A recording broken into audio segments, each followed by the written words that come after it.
Welcome to fabulous Las Vegas.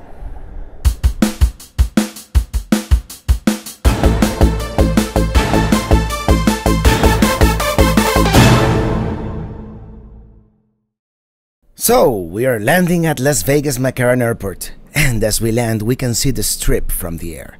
The Strip, just in case you don't know, is the main boulevard where all the big hotels are, such as the Stratosphere Tower, the Circus, the Wynn and Encore, the Venetian, Paris area.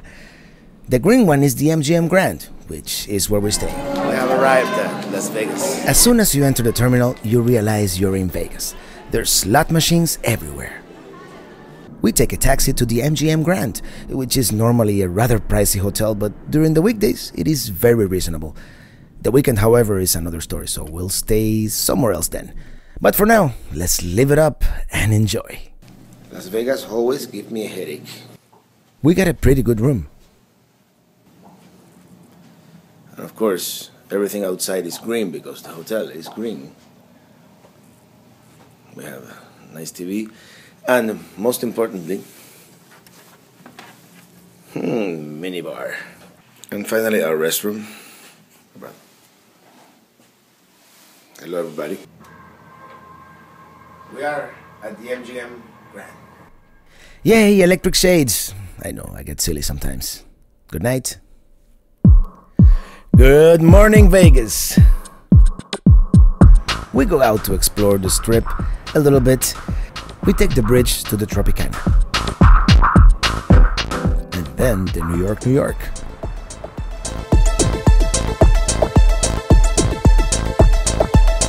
And the Monte Carlo. We haven't been here for a couple of years, so some things have changed since the last time we visited Sin City. There is this new complex called City Center with street art, restaurants, shopping mall, and a couple of new hotels such as the area.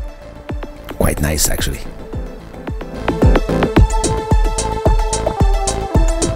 This is the mall inside City Center. It is the Chinese New Year, so everything is decorated accordingly.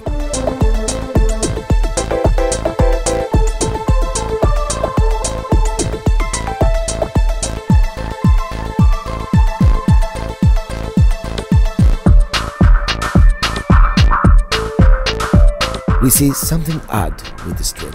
Helicopters flying around. We don't really know what it is until we realize that there is no traffic. The Strip has been closed by the police as there was a horrible shooting the previous night between two guys who left the hotel in their cars, which resulted in a fatal accident with a taxi cab. Talk about being in the wrong place at the wrong time for the poor people in the cab. Very sad. We, the tourists, however, are taking advantage of the situation, taking pictures, having the Strip all to ourselves. At the Paris Hotel, we take a taxi to downtown.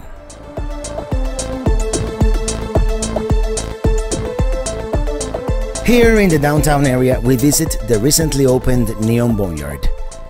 The Neon Boneyard is a museum dedicated to Las Vegas history through the evolution of its neon and other electric signs. Our guide, a fellow named Troy, is really passionate about his job and the history of Las Vegas, a city where old buildings are quickly replaced by shiny new ones. We learned about the evolution of signs from small ones designed for people arriving on horseback and how they evolved so they could be seen by people driving at 60 miles per hour on the highway. They built taller and shinier signs as the times changed and the old hotels were demolished or renovated. I fully recommend this tour. They would let you go to the roof and watch their sign raise it a little higher. The Stardust without a star at the top of their sign. Part of the museum building itself was originally the lobby of La Concha Hotel, which was transported to this location piece by piece. After the museum, we walk a few blocks to Fremont Street. The walk itself is a little scary due to all the homeless people hanging around. This large canopy above on Fremont Street becomes a large screen at night, displaying the great audiovisual show which is called the Fremont Street Experience. Many of the great old-style Vegas casinos are still here. Let's go inside the Golden Nugget. The Golden Nugget is one of the oldest casinos in the city. It was built in 1946. A section of the aquarium facing the swimming pool actually contains full-grown sharks. No kidding. We continue walking on Fremont Street until we reach the Plaza, perhaps one of the most iconic hotels in Vegas. Okay, it is time to go back. Some of these neon signs on the streets are actually classic originals. They have been restored by the people at the Neon Museum. Last but not least, we try our luck at El Cortez, which is probably the last casino in Vegas that still has slot machines that accept coins. Okay, we are leaving Las Vegas, like in the movie. The first stop in our road trip is going to be Hoover Dam. On the way, we pass by Boulder City and the Lake Mead recreational area.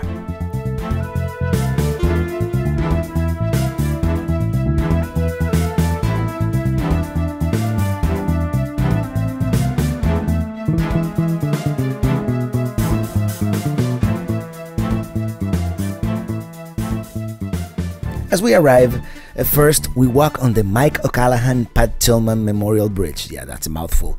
Also known as the Hoover Dam Bypass. We get a commanding view of the huge concrete structure that creates Lake Mead, also known as Hoover Dam. The bridge opened in 2010 and was built to bypass the old section of the highway down there which went over the dam.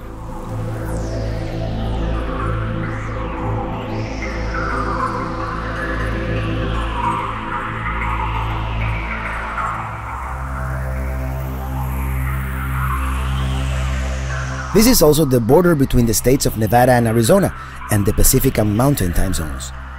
It has the widest concrete arch in the Western Hemisphere and is the second highest bridge in the United States. Next, we proceed to visit the dam itself. Hoover Dam was considered an engineering marvel and the largest dam in the world at the time of its construction in the 1930s. 96 workers lost their lives during the construction, but contrary to urban legend, none of them is buried in the concrete. It is also famous for the Art Deco design of its four towers, spillways, and power plant. As we walk back and forth, we encounter this small monument, which marks the border between Nevada and Arizona. 1 p.m. It's noon. 1 p.m. Yeah, it is noon. There are also these Illuminati-looking statues, a monument dedicated to the triumph of scientific accomplishment. It is considered good luck to rub their feet, so if you believe in that, rub away and go right back to Vegas and hit the roulette. We drive on top of the dam into the Arizona side. Wait! Let's take a picture with the Arizona sign. Come on, people, let's move it along. Let's go. Finally!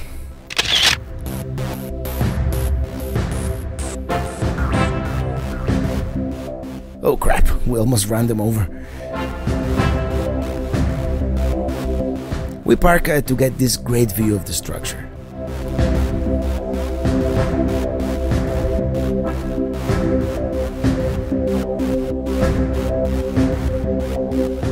And further up, we get an even better view.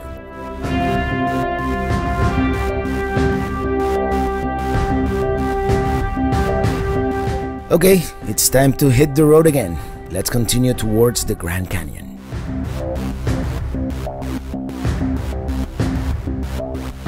We continue due east as we immerse ourselves into the heart of Native American land, the Hualapai, the Havasupai, and further down, the Hopi and Navajo. A quarter of Arizona is American Indian reservations. Did you know that? We stop for this scenic view of the Colorado River and to buy some Native American jewelry.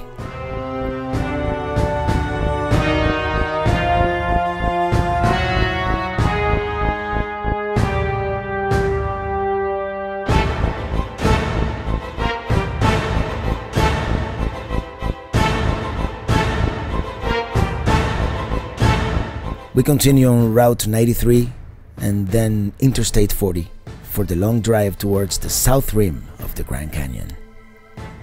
It was our original intention to take historic Route 66, but it is getting late.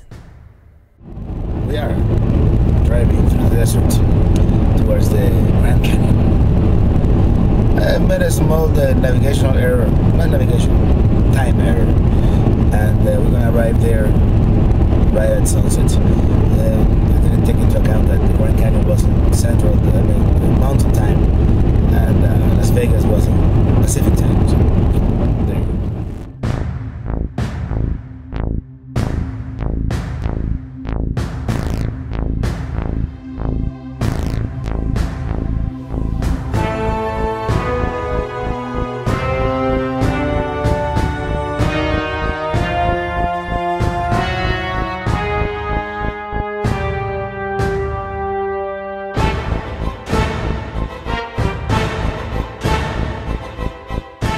The sight of the redwoods in the distance tells us we're almost there.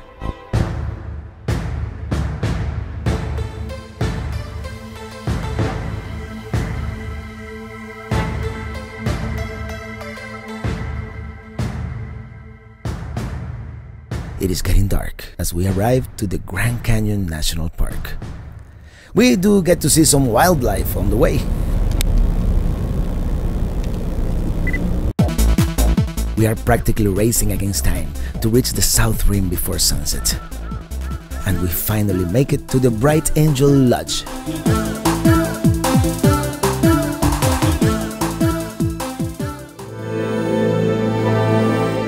The first view of this wonder of the world at sunset is truly breathtaking.